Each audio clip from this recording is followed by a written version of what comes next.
morning, Coach Darren here. Fitness over 50, where we don't grow old. No, we age like a fine wine.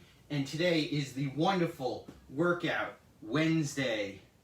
And we're going to go through some freakish fitness terms. Why are these terms always so complicated? There are so many different fitness terms, so many different acronyms, and they always sound so difficult. I was talking to somebody yesterday, and that's what gave me the idea to do this live video today. They were asking me what a set is and what a rep is. What's the difference? And I was like, "Whoa, that's so basic." I didn't tell them that, but I thought to myself, that's so basic. Everybody knows what a set and a rep is. But I come to realize, I do fitness all the time. I'm always doing different programs, going to the gym when we could, and these things are basic for me, but they're not basic for everyone else. So I thought I'd just do this little guide of 9 fitness terms that you'll probably hear in the gym or in a home workout or any type of fitness program that you're doing. You're going to hear these terms. So we're going to go through 9 of these freakish fitness terms and help to break them down and figure out what the hell they mean.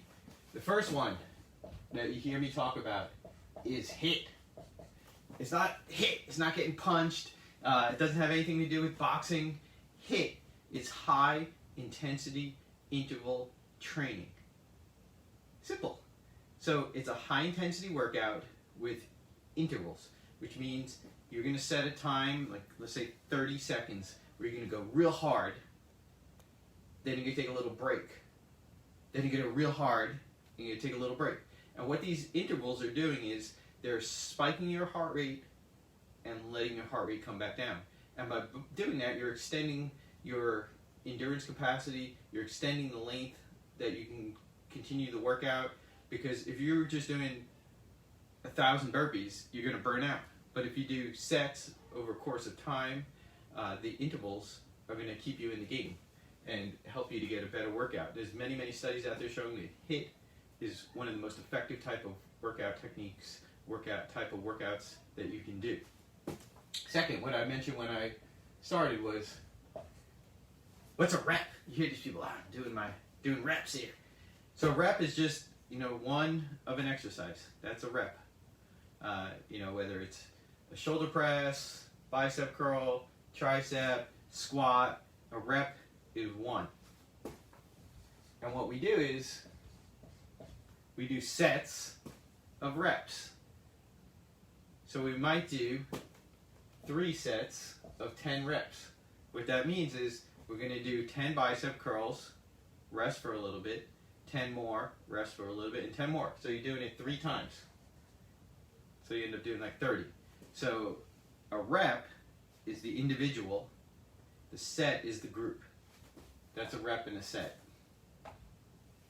Fourth is what active recovery. What does that mean? So I always have an active recovery day. 7 days a week, I'll take an active recovery day, maybe 2 active recovery days. Those are my days when I do something that just gets the circulation going. It's not a workout. It might be yoga. It might be going for a walk. It's just something to get the blood flowing, but it's not high intensity. It's not a HIIT workout. It's not a high intensity interval training workout. It's not a run. It's not, it's just a low impact, something that stretches the body out and gets the circulation going. So that's what an active recovery day is. And active recovery days are really important. They help to stretch you out after you're really sore. Aerobic exercise. You hear about aerobics, back in the day, the 80s, aerobics was all the rage. Aerobic exercise is exercise where the energy source is oxygen. Usually, aerobic exercise you can do for a longer period of time. Aerobic exercise might be a run. It might be doing a bunch of jumping jacks. It's an exercise more endurance type where the energy source is oxygen. Then you hear about anaerobic exercise. You're like, woo, anaerobic, that sounds really intense. Anaerobic is a workout where you've just burnt out. You can't keep going. A sprint, something very intense, lifting heavy weights. That's an anaerobic workout where the oxygen supply can't keep the muscle fueled. It switches to glucose, runs on glucose. It's anaerobic because you're not using oxygen. You're using a different energy source. This is completely gassed, and that's the end of it. I talk a lot about circuit training. Circuit training is a group of exercises where you go from one to the next to the next. It's like a body weight based circuit training.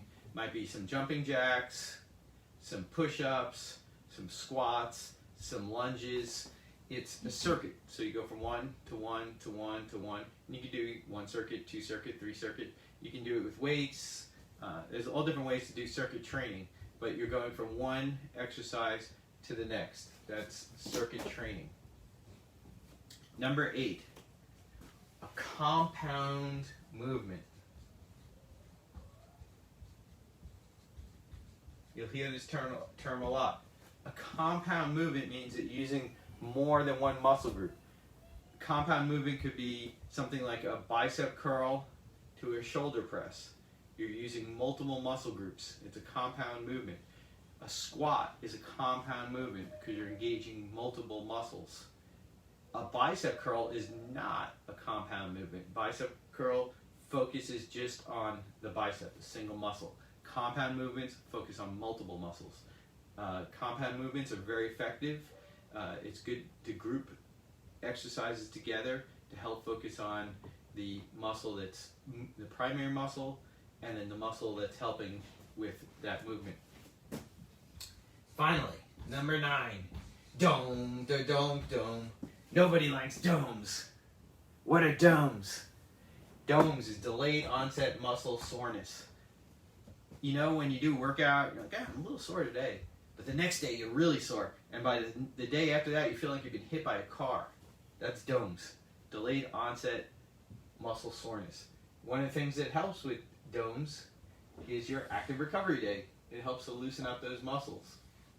But DOMS is the reason why you're sore days after you work out, why you get more sore over the course of the time.